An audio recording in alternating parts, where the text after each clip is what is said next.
حاجه. يا عم انا قرفت. ليه بس في ايه؟ صلى على النبي يا سيدي. عليه السلام. دلوقتي كل يوم لما اجي اروح طبعا باخد معايا فاكهه وحاجات كده ايه اكيد. اللي انا باخده لمراتي باخده لامي. امي لازم تفتش الاكياس اللي انا واخدها لمراتي. لو لقيت برتقانيه زياده تقول لي انت جايب لمراتك اسيد، واطلع فوق لمراتي تقول لي انت جبت لامك ايه. ما عدتش عارف اراضي مين فيهم. انا تعبت بجد تعبت. انا حاسس ان انا بدور في ساقيه كده ومش ملهاش اخر. انا خلاص قضيت الحياه مش عارف اعمل ايه ارض مين فيهم. بص يا حبيب قلبي، المشكله دي مش مشكلتك انت بس، في معظم الناس عندها نفس المشكله. بس انت لو عايز رايي انك ترضي امك على حساب اي حد، لان طبعا الام ما تتعوضش ومفيش زيها. يا عم انت مثلا جبت لمراتك 2 كيلو، هات لامك 2.5، مش مشكله. على الاقل هي لما تفتش وتعرف اللي انت جايب لها ازيد هتبقى احسن، وهتفرح وهتتبسط. هتبقى انت عملت ايه؟ كسبت رضاها، صح ولا لا؟ رضا الام ولا رضا مراتك؟ رضا امي طبعا. طيب ده جنتك تحت رجليها. ما قلتش حاجه. حصل؟ انا ما قلتش حاجه. بس اعمل كده. بس تلات ارباع الحاجات اللي انا بجيبها لامي بتترمي، يعني ما بتاكلهاش. هقول لك على مش ده حرام؟ حرام وكل حاجه، بس الام احنا مش هنحاسبها، تمام؟ في ربنا هو اللي هيحاسب، تمام؟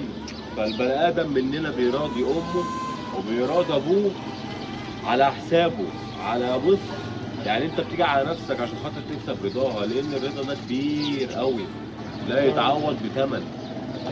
عشان تبقى فاهم، لا يتعوض ما بثمن. عادش ملاحق طلبات لا رجليك ولا من دي.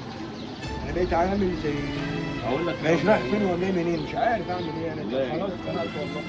ده انا من الخنقه 6 يوم اطلع فوق انت عملت ايه وسويت ايه، انزل تحت انت جبت ايه لمراتك وعملت ايه. ايه يا جدعان؟ هي مفيش الا السيره دي؟ ما تغيروا يا جدعان. ده الواحد بيتوقع يعني. والله ما عارف اقول لك ايه، ربنا يصلح لك الحال ويديم عليك يا رب. يا رب يا اخي انا خلاص والله انا يعني شوف تعبت. والله تعبت انا مش عارف اعمل ايه. امك برضه أصلاً. المهم برضه تخلي بالها يعني. أمك ثم أمك. يعني عادي يعني ممكن. معلش لازم الواحد يجي على نفسه عشان خاطر امه. هنعمل ايه طيب؟ هي الدنيا كده يا حبيبي، هي الدنيا كده. ما انت هتكسب رضاها مش ثابت، هنكسبه كده من غير حاجه، من غير فراغ. لا لازم نقدم حاجه، ها، في مقابل ان هي تبقى راضيه عنك وتبقى مبسوطه وفرحانه. اعمل زي ما بقول لك، هات لمراتك 2 هتلاقي هي 2.5.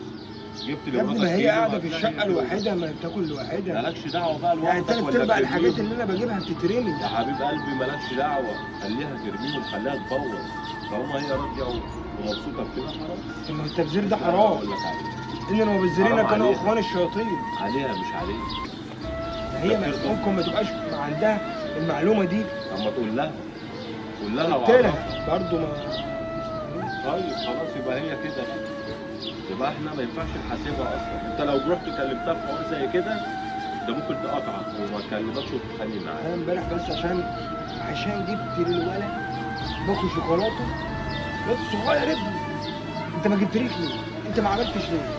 يا اما انت بنت هتعملي دماغك بدماغ عيل صغير.